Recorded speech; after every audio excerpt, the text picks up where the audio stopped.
Hello, everyone. My name is Farida Badamosi, and I am the senior program at Athena Film Festival.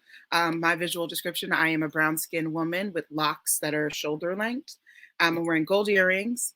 My hair's in a ponytail. I'm wearing a blue flannel top, and my background is blurred because it is messy back there.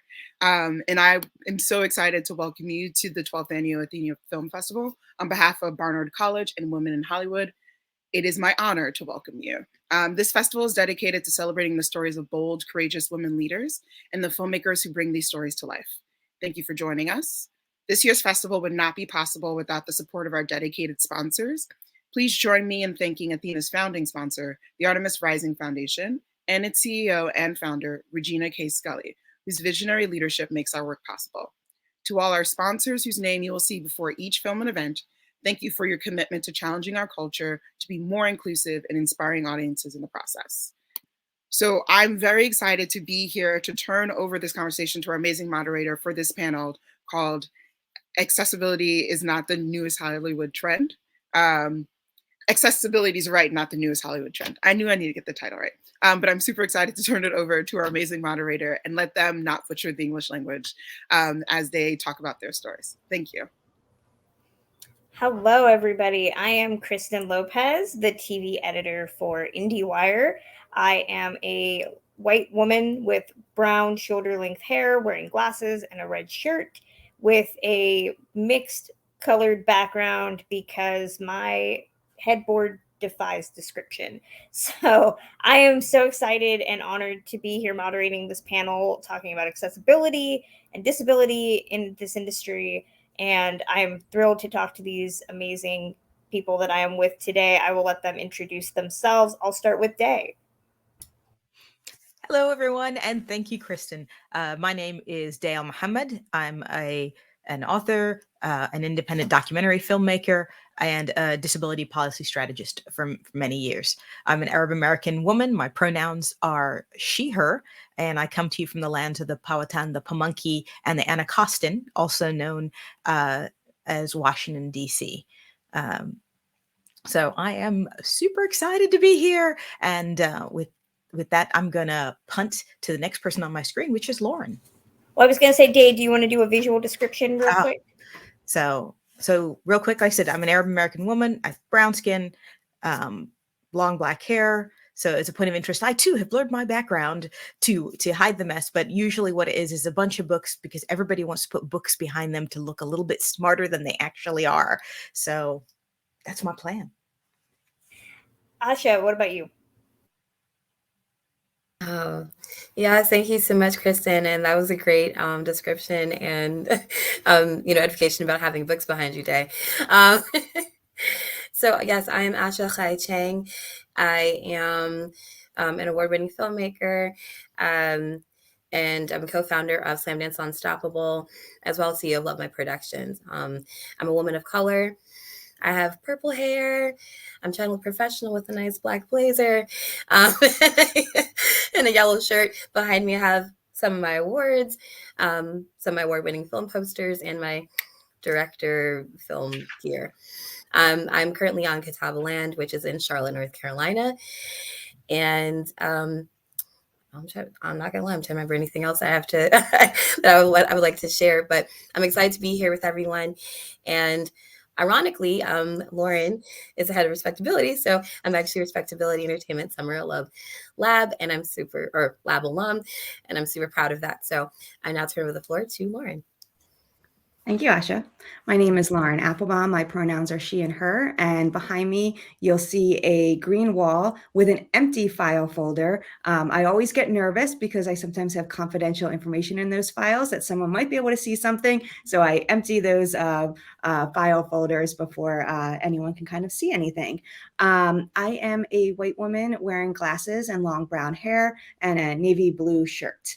And as Asha mentioned, I'm the VP of Communications and Entertainment and News Media at Respectability, which is a disability advocacy nonprofit.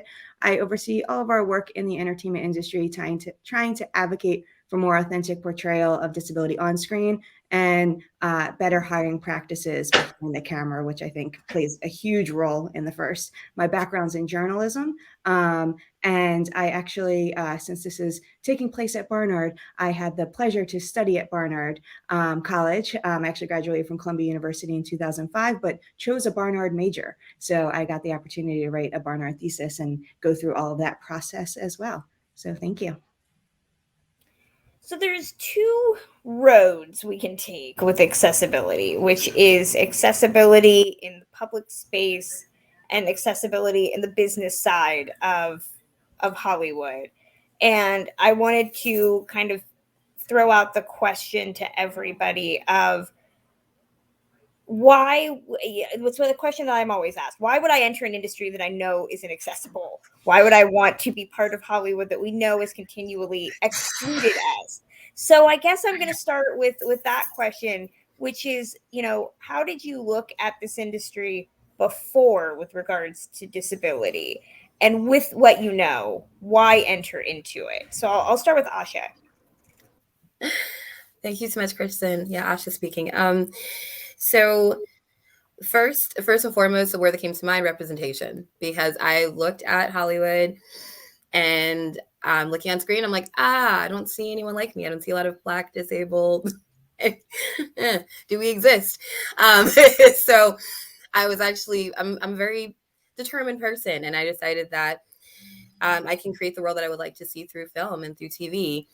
And so I boldly went into the entertainment industry. And now that I've been in it, I'm actually proud to find spaces, like whether it's creating spaces like Slamdance Unstoppable or finding respectability, and other film festivals that actually uplift our voices. But I still think there's some way to go, right? There's definitely some way to go. Yeah, right. Yeah. We can definitely all agree on that. But I feel like also, with that said, I feel like with COVID and streaming and all of these other accessibility tools, right, that it has kind of made Hollywood go, I do need a shift to actually conform with the time. And so for the things that some people feel like it might be a disadvantage, I look at it as our advantage. To embrace other voices and to embrace other ways for us to communicate, for sure. And I would like to probably pass this question along to either Day or Lauren on this to fill in. I'm sure you have a lot to say. I'd be glad to go. So I actually came to this route through the world of journalism. And as a journalist, my goal was to try to, cover things that weren't covered in a typical fashion. And so when I was doing a lot of the work in the news media to try to kind of change what we see in news media, really recognized what a lot of others have recognized for decades as well, that the entertainment media plays such a role in influencing public opinion. And so like what we see on our screens influence so much how we act in real life. Like if that hiring manager is going to have prejudice against someone with a visible disability just because of life. And if we can kind of show different things on our screens, then people are much more likely to not have said prejudice. And so what really drew me to this was the effect that we could have on kind of every single scenario in public life by changing what we see on our screens. And I'll pass it off to Day.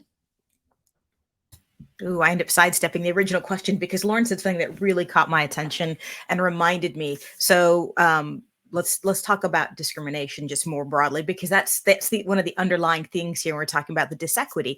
And there was some studies done several years ago, and they said, what is the best way to address stigma against disability? Number one way is to actually meet and know people with disabilities. The second most effective way was the representation of people with disabilities in media, because what you see there shapes the way you think about things. And we we tend to downplay the idea about it, but I'm like, if you think about it, there are reasons throughout history that writers and creatives are the ones who are oppressed, and they're the first, the first ones who are harmed. Why? Because they are putting forward these ideas that things can and should be just a little bit different. And I think that's a big part of it. And so that number one, well, you get out and meet people with disabilities. Like, in a perfect world, that's great, but it's a little tougher. So let's go to number two, which is where I think all of us are, is like, all right, how can we deal with the media depictions? And then we deal with that secondary fact with, okay, you have to, one, get people in there to make those kind of depictions. And two, you have to get out of the box, because even those depictions themselves can fall prey to the stereotypes. And then you're just reinforcing this kind of negative. So I just had to jump on that, because I'm like, there's actual studies that show this is important. And it sounds stupid to just go, well, of course that is. But we forget that you can go anywhere in this country pretty much and say, may the force be with you. And people know what that means, right? It hits the larger zeitgeist. And that's kind of what we're looking for. And I forgot your original question, Kristen, because I just zipped onto that tangent. I know. I think that you segued really nicely into another question, which, I talked at the beginning about two roads. And I feel like you mentioned that we have to get people in. And I think people tend to forget, and I wrote about this actually last year with my own experiences about navigating movie theaters and FYC events and places where, you do an event at a historic building. That automatically means to me that I am unfortunately not welcome, because a historic building means not accessible for a wheelchair. So I want to talk with everybody about accessibility and the spaces that we need to be in for this industry, whether that's on a set, whether that's at an event. How do you navigate spaces? How do you advocate for yourself? And ultimately, if you're met with an inaccessible location, what do you do? Because I feel like, for me, a lot of times, if the place is just so woefully inaccessible, it's not even worth arguing about it. It's just kind of like, well, I'm not going to go. But then that doesn't solve anything. So I'm interested to get everybody's thoughts on that. And since Day started, brought this topic up, I want to start with her.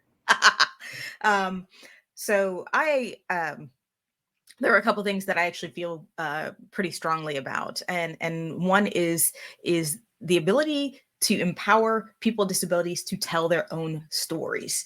I think there's a long history of disability being a community that is done unto, right? We're the ones who receive the charities, who receive the help, versus the idea of going, well, folks can actually help themselves if they have the right supports, they have the right network and connections, all of those things. But instead, it still has that view of the pity and this sort of a charity. We haven't been able to fully get away with that. And part of that also is economics make it very difficult to do that as well. So as far as what to do, I can say, well, perfect world, what would be great? I'm a filmmaker. Asha's a filmmaker. We want to make films. I don't want to deal with accessibility and those kind of disability issues. Why? Because I'm a filmmaker. But the fact is that we don't have a choice in the matter. And that so when a film's going to play somewhere, and thank you to the folks at the Athena Festival, when I got the invite, my first note back was, so how accessible is your festival? Are your films captioned? Will this panel be captioned? Because flat out, I've made it a point to go, I don't want to participate in events that do that. And I make it very clear when I'm invited, and using that ability to kind of push that. Even having the question asked makes a difference. And so I'm going to put in my first point here. I have a whole list here's my list of points for folks watching this. Point number one: wherever you go, whether it's a festival or workshop, whatever, raise your hand and ask what they are doing about accessibility. And don't take the bullshit "we're AD accessible" answer, because it's a pat answer. Simple things. While I don't love auto captions, it's free with most virtual things. At the very least, they should do that. At the very least, every invite should have a note saying, if you have any accommodations requests, please contact us at here. that can go out with any piece of media. And then we'll start moving to the bigger things, which is let's start looking at your spaces. I know film festivals are stuck in many of them in those horrible historic buildings, but guess what? You may have a 5-year contract. I want you to start looking at what you're going to do in year 6 and start planning now. That way you don't get to year 5 and go, oh no, whatever shall we do? So my point 1 is everybody should be able to ask that question. Do not rely on the folks with disabilities to raise their hand ever. I get tired. I don't want to talk about that. I want to talk about, hey, this new piece I'm doing for PBS. I don't want to talk about and have to redo that battle. So if other people can pick that up, that's great. And the fact is, let's be honest, and I like captioning because it's an easy example. I'm like, we have numbers that show that, hey, if you caption a video, people are 80% more likely to watch it all the way through. It works in dentist offices. It works in gyms. It works on Twitter, as I painfully am aware. And also, if you want to broaden your reach, let's also talk about so many people are working from home who might have babies who are asleep, kids learning in another room. And then we haven't even talked about filmmakers who are coming from overseas or filmmakers for whom and audiences for whom English is not their first language. And so asking that question isn't just about disability, it's about improving your industry. So that is everyone's job. And it won't work if it's just us folks with disabilities, those of us who can get into the room, to actually have to raise our hands every time. All right, I'm going to stop now. That was my number 1 point. I'll have a few more over the next few minutes. Well, I want to throw this out, extend this question out to Asha. You and Day are both filmmakers. Yes. How do you deal with accessibility on a set? Because I know that we can't change the numbers if a set is not accessible and we physically can't get onto it. How do you navigate those things when you're doing your filmmaking work? Mm-hmm. Yeah, Kristen, that was a great segue because that's all I was thinking. I'm glad I was muted, Day. I was like, yes, I was like saying so much. I was like, I'm muted, thank goodness. No, unmute. I want to hear that. Let's go. That was exactly one of the things I thought about. I'm like, all we're asking for is people to be humane, right? We're just asking you to consider another human. Simple, done. And it shouldn't be left up to just those like myself with disabilities to say, hey, it should be normal. Like you said, it should be customary to say, hey, if you need accommodations, please contact such and such. Here's this email. Here's this phone number. Give a name. Make it humane. Give it a connection. Because that is what we mean when we say accessibility is a right. Like everyone has the right to say, this is what will help me be, whether it's comfortable on set, right? We have intimacy coordinators, whether it's, this will allow for me to actually access the set. That goes for the same way we can consider crew and how they're loading in. How can we not, why would we not consider what's going to happen with our cast members, with how they're treated, with how they are received and accommodated on set? And, hey, I'm a director, right? I remember how many times I've had to explain things on set, whether it's, please no smoking, or please, because I have respiratory. Most of my displays are around respiratory illness, and so, and I make sure I make it a point. And it's like you said, they get a chance to meet someone with disabilities and go, oh, and then better yet, it's somebody in a leadership position, and then they're like, oh, so this idea of being disabled means you're unable to do things. No, it just means that we're innovative. So think of innovative ways to make your set accessible. And it starts with simply asking. Just ask your cast and crew what they need. Simple. Once and from there, the same way you're doing pre-production with anything else, you do the same pre-production steps when it comes to putting your whole team together. That means selecting the locations that you film, what materials you bring, and you make sure that you bring it in a way that it doesn't make it feel like you're singling anyone out. No one wants to be othered. Nobody wants to be othered, but they do want to be considered. That's like my main thing right there.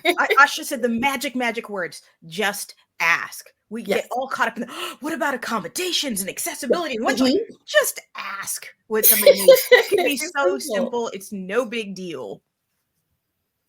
And leave it open-ended, like you said, just so that everyone feels comfortable. You don't want to be othered. You really don't. Like that, like, oh, this one over there needs it. No, just it's not a show like that. It's not, what I mean? We're not no one wants to be put on display in that way. So the more that you just ask, like you said, having an open line of communication, that should be across the board. And for any set that you're on. It's always nice. It's always funny to hear how when people hear accommodations, they go to like the most extreme level of that. I've gone to an event again at a historic building where they were like, oh, there's 10 or 12 stairs, but don't worry, we'll have big burly men. They'll lift you into the space. And I was like, that just seems a lot harder than maybe picking a venue that was a bit flatter. So right. I don't know. It just seems like people want to do more work sometimes, whereas I just would like less and not dying on somebody's historic staircase. Lauren, we haven't heard from you. I know Respectability's been doing the work in that sphere as well. How do you look at these accessibility issues that do so often limit our ability to even get into a room, let alone try to change that room? Yeah. So I'm going to answer from a personal perspective, and then I can answer from more an organizational perspective. So personally, my disability is non-visible, but it is physical. And so sometimes I, need to sit down and things like that, like the very simple basic thing of having a place to sit. And on set, that can be just having an apple box, for example. At an event, that, are there chairs? Are there places for people to put food down? And talking about food, where is the food? Can someone who's a wheelchair user, for example, even access where the buffet is? And such. And I know Day already went through a whole litany of things to think about with events, which are super important. And I just want to add one thing to that when you're doing something on your website, to also think about, to advertise the event, to also think about is, did you have alternative text for your images, as well as the button at the bottom where you would like submit. Oftentimes people forget to code what that button is. So if someone is using a screen reader, they could get all the way down to the bottom after filling out a long form, and it could be two separate things of like, hey, reset form or submit. And if you have to just guess and you do the wrong one, sometimes people just give up and they're like, well, clearly this event is not for me. But by having things like alt text in all of your advertisements, it's also going to help search engine optimization. So it's just going to help reach more people in general, which leads to the point of universal design. And I think a lot of the things that Day and Asha were mentioning was that we don't want to be seen as someone different, include us in what is going on. And there was a show on Netflix pre-COVID, that I was consulting on that featured a teenage girl who uses a power chair. And so, power chair, you're not even going to consider lifting. You need to build the set accordingly. And I remember being on set and asking the folks there, did it cost you any more money to be accommodating for this actress? And they said, no, not at all, because they did it from the beginning. They knew that they were going to cast authentically. They knew who the actress was before they started building the set. And not only did they built ramps instead of stairs everywhere. And not only did it then ensure that she was able to get everywhere she needed to successfully, it also helped a lot of crew members who weren't disabled, people who were pushing around makeup and costumes and such, and they didn't have to worry about navigating stairs. So it just became helpful for everyone on set. And then one thing, very much organizationally, Asha mentioned that she went through the Respectability Lab, and I take the position that I'm in, which I recognize as a very privileged position to be working for an organization, very seriously, because all of our alumni are writers and directors and animators and production assistants and such. And if I can play a role where they don't have to be the one to be advocating for themselves on set, where they can kind of kick it off to me and my team, and we can take on that emotional labor. We can take on educating them and providing additional consultants if needed to be on set or any other area in pre-production all the way through marketing. Then that will make that individual, whether they're the director or a production assistant, make their lives so much easier. And whether that's with a small production company to a major studio. And so like that's something that is one of my personal biggest goals is to be able to kind of play that support role. I want to bring up, I know Day mentioned the concept of just asking, and I feel like it's been interesting in navigating this industry now, especially in the position that I'm in specifically, where there are a lot of people that have kind of let their ableism show a little bit. So I want to throw out allyship. How do we look at allyship with non-disabled friends and people in this industry? You know, I know that we're at a point where we need, it's not just us speaking out. We always speak out. We need non-disabled people to be like, no, this is also a problem, but that also seems to cause problems in some instances. So I'm curious, you know, what are your thoughts on allyship? Good, bad, somewhere in between? Is it ultimately, is it the only way we change things? How necessary is allyship? I want to start with Day.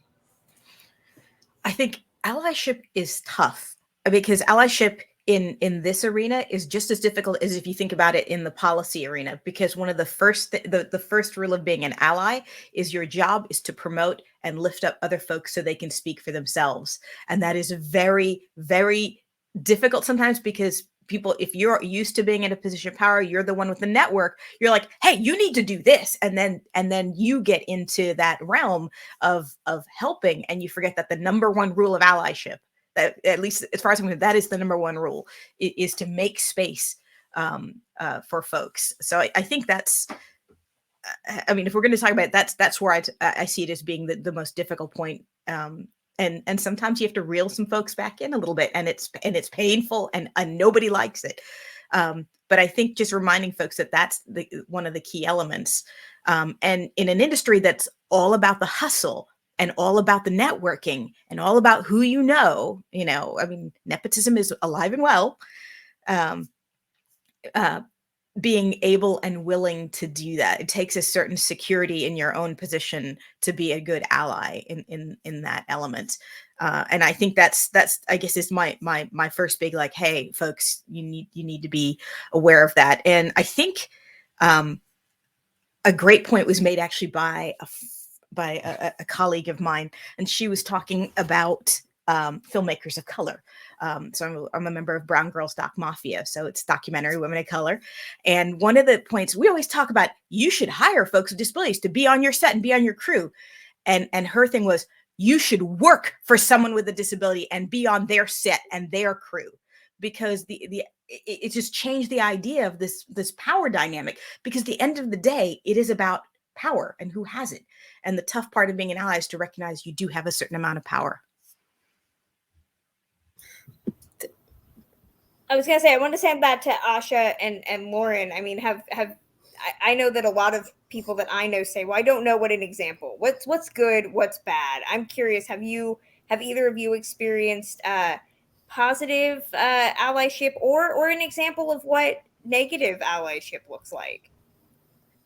So I'll give a positive example. And so I feel like we could probably give negative examples, a million of them. So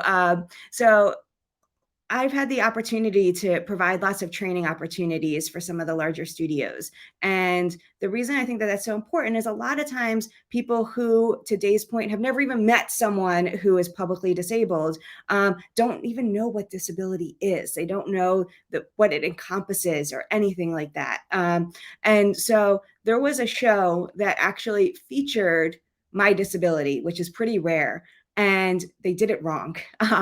And so I take the opinion, there are plenty of people who will kind of, publicly say stuff. I took the approach of trying to reach out directly to them and such. And I recognize not everyone can do that. But after reaching out to them and explaining to them, hey, you mentioned this disability. I realized you used it as a storyline to get to drug addiction and have that storyline. But people with RSD, like, it's overwhelmingly shown that we are not addicted to opioids. And it opened up this whole other conversation. What ultimately happened, though, is that the executives in charge then have started to reach out more and more saying, we're not sure if this could be a disability storyline or not, but we figured to be safe, can we check with you? Is there someone that you can connect us who has XYZ, who can share more information? And in my mind, that's a really good example of allyship, because they know what they don't know, and they're willing to kind of be vulnerable in saying that and asking for help and being connected to someone with that specific condition so they can learn more so they don't make that mistake again. Wow.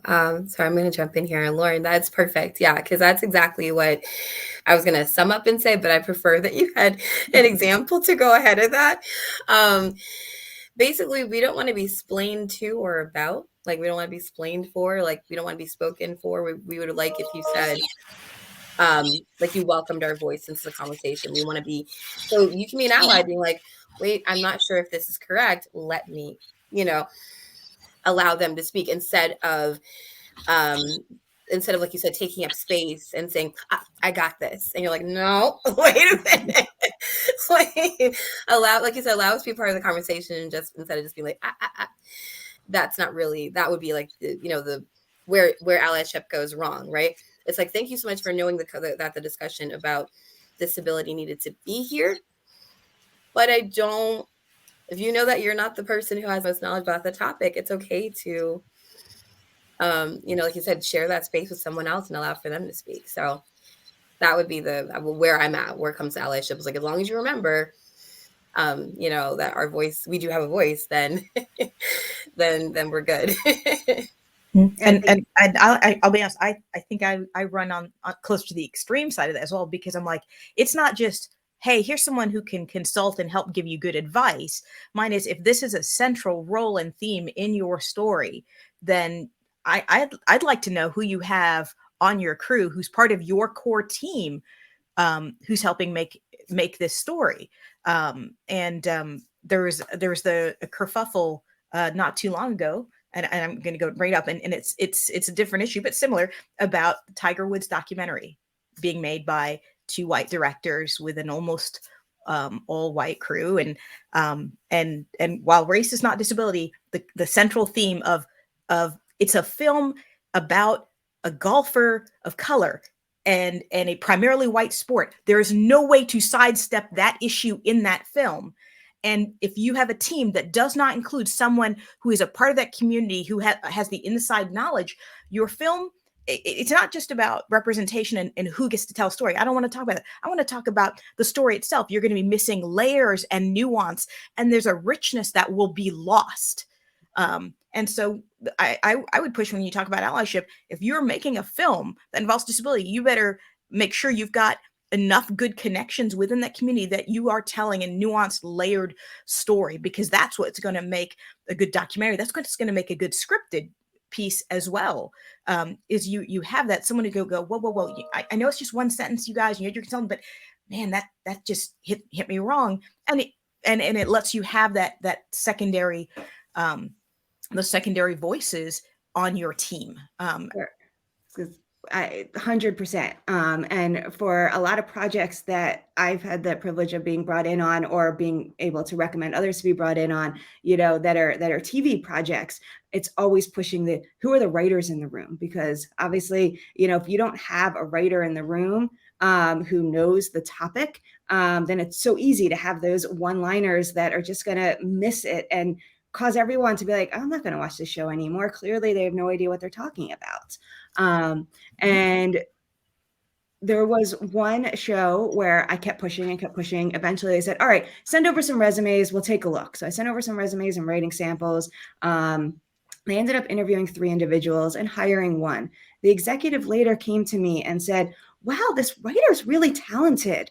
I wonder, could she write things non-disability? And I was like, yes, she can, because she is a talented writer who happens to have a disability. So in a certain area, she can draw upon an experience that can be really, really important, in the same way that you might bring someone in who was a doctor to work on a medical show, or who was a lawyer to work on a legal show, because you're bringing an area of expertise. But it doesn't take away, it only adds to the fact that someone is also a really great writer. And that's the reason they're in the room, because of their writing skills.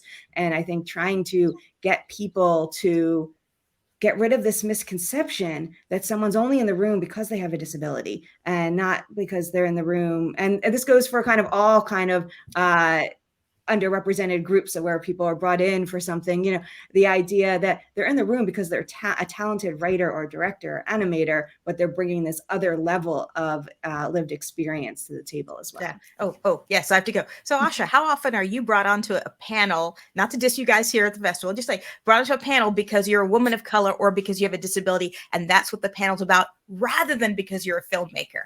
Just compares things. Yeah. Whoa. See, I was trying my best to be like, no, it's totally happening just because I'm a film. No. Most of the time it's like, oh wait, she's a woman and she's in film, or she's this and this. Yeah, I'm now embarrassed to say things only happened maybe very few times that someone finally was like, I have to say, a few months ago, I was invited to speak at a journalism conference. Yes. And I had seen what, the agenda, and there was a session on like diversity in journalism. I was like, all right, they're going to call me to talk about, disability representation in journalism. They didn't. They asked me to be on a panel that had nothing to do with disability or diversity or me being a woman or anything. And I was very, very intentional about thanking them for bringing me on for that topic instead, because as both of you are expressing, and I'm sure Kristen agrees, that we want to be brought on for all these other things, for all these other areas of expertise that we have. Agree. Exactly. Now I just feel like I should be apologizing. You said no. No, yeah, it's like this is okay to have this, but it needs to be this and. And. So next year, the idea of bringing Day on because she's an awesome documentarian and not because she has a disability, is kind of like the steps. And this is another one of those kind of underlying things that you'll see with a variety of marginalized populations, because let's talk about the psychologically, if someone's on a panel, right? The perception is they're there because they have a certain level of expertise. But if you are only showing up on panels about diversity, then your only expertise perceived by the audience is in that. I want to see Asha on a panel about, great directors. I'm like, ooh, let me see, what does she do? And I put you right next to Rachel Ramis. And I'm like, yeah. Because it shows something different, and that plays into the way people think about things. And just going back to the original idea of allyship, that is a key thing folks can do, those who are organizing panels, because sometimes people put together their own panel and then pitch a festival. Why don't you look at who you can bring in? The other thing as allies, and I've a couple of folks who are wonderful, and this goes back to filmmaking is still a very small, very networked, very tight community. And I've had folks who were part of different fellowships who basically sent my name forward and said, hey, here's a great documentary filmmaker you should consider for this fellowship.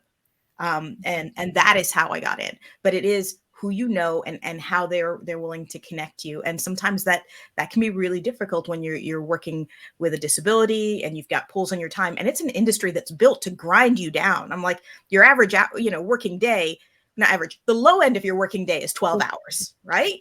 Exactly.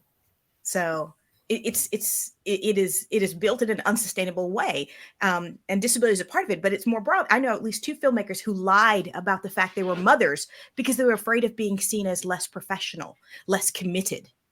What? As I'm hearing new things. I didn't think about that. I do. Go on, Asha. I did want to add, actually, as you were speaking and sharing about that day about, someone speaking up for you or recommending you to be in rooms.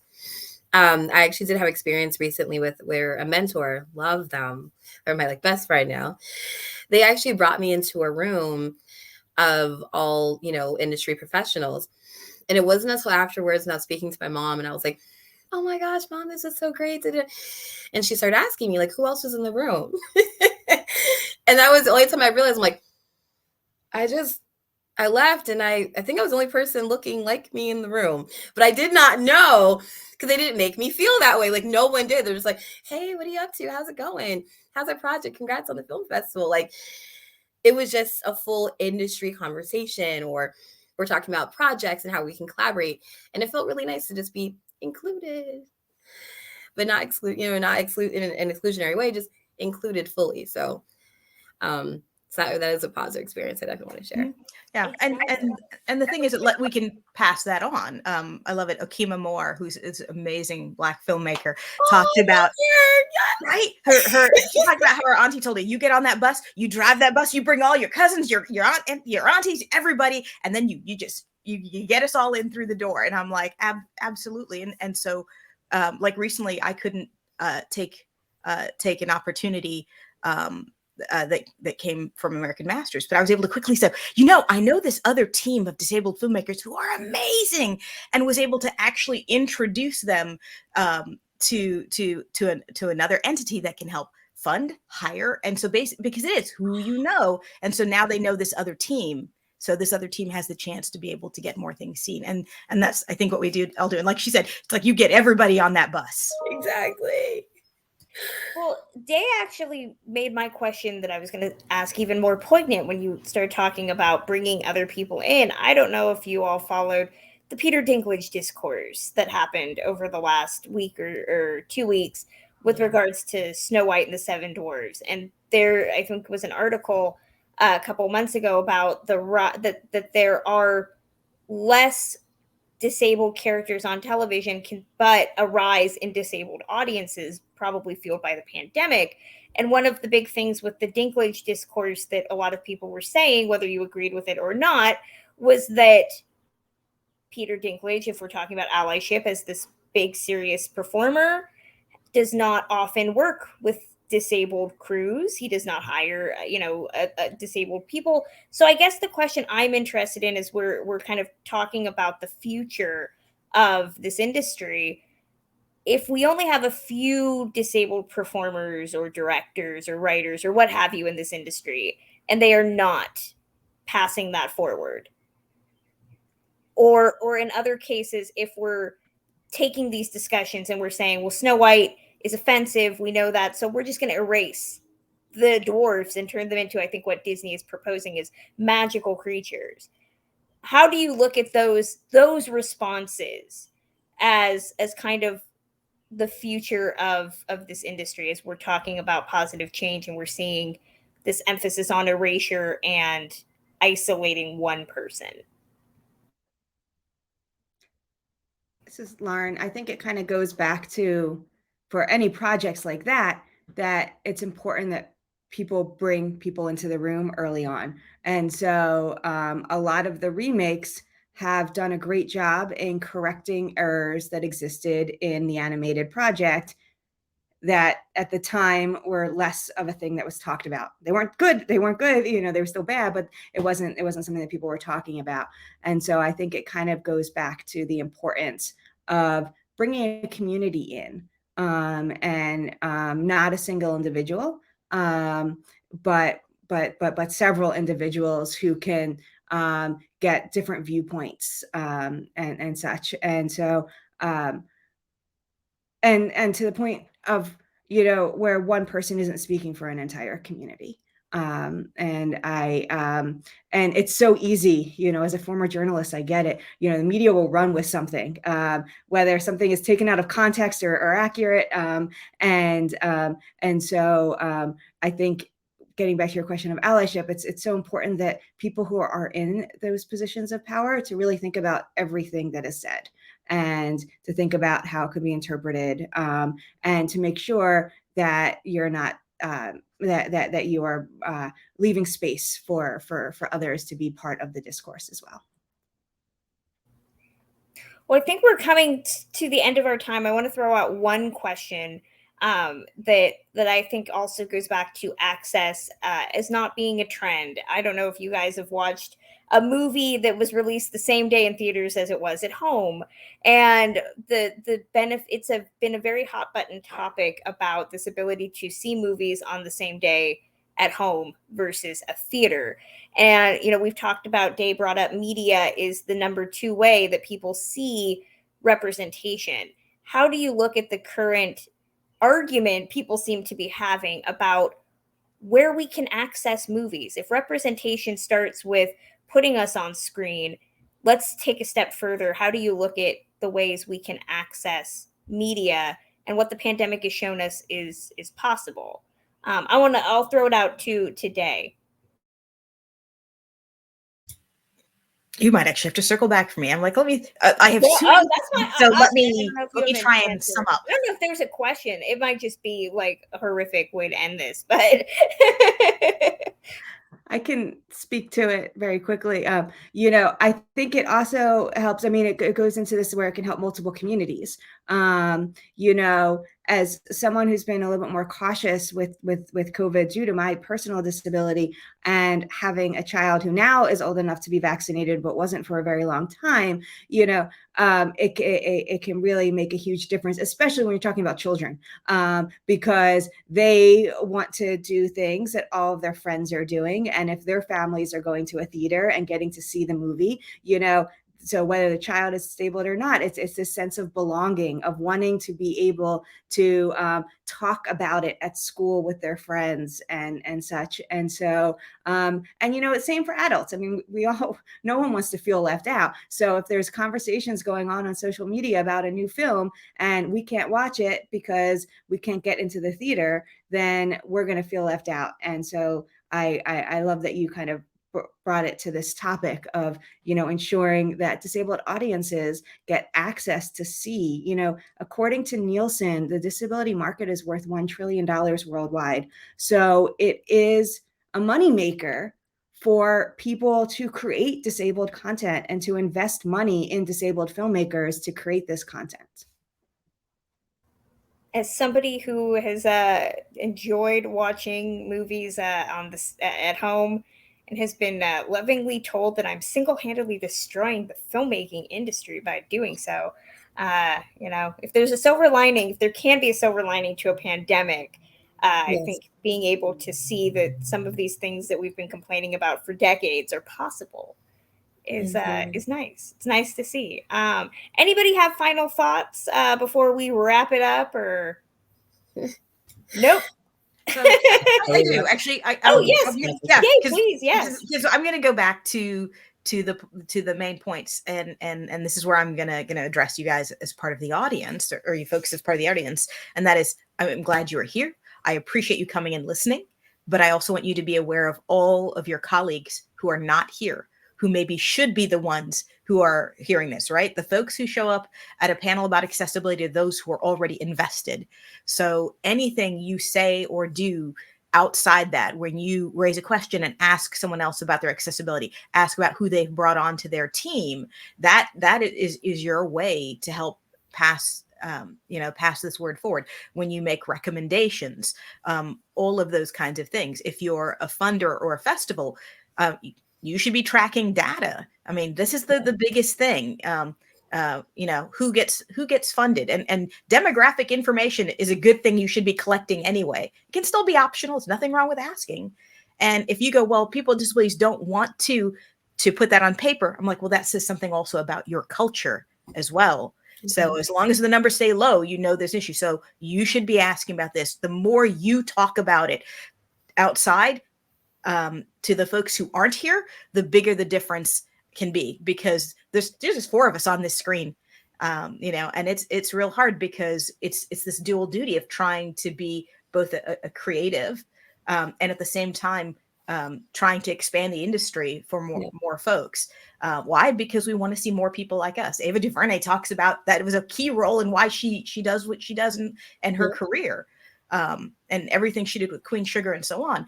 But we don't want to. We want to be able to just focus on our work, and we can't do that unless other people also willing to pick up the burden.